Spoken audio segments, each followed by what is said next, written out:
ప్రపంచంలోనే అత్యధికంగా crude oil reserves ఉండే దేశం సౌదీ అరేబియా కాదు, అది వెనిజువెలా.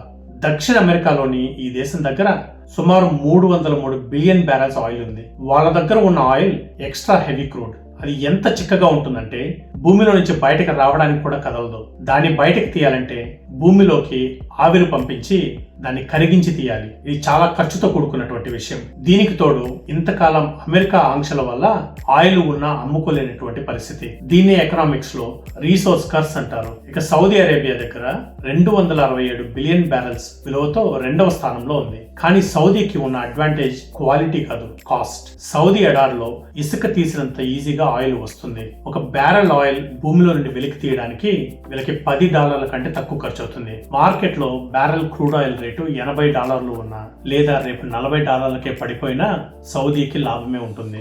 అందుకే సౌదీ అరేబియా ఆయిల్ మార్కెట్ ని కంట్రోల్ చేయగలదు. ఇక 3వ స్థానంలో కెనడా.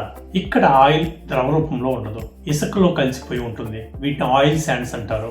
దాన్ని మైనింగ్ చేసి పెద్ద పెద్ద లారీలో తీసుకెళ్లి వేడి నీళ్లతో కడిగి ఆయిల్ తీయాలి. ఇది చాలా కాస్ట్లీ ప్రాసెస్ మరియు పర్యావరణానికి కూడా హానికరం. ఆయిల్ రేటు $50 దాటితేనే లాభం వస్తుంది, లేకపోతే నష్టమే.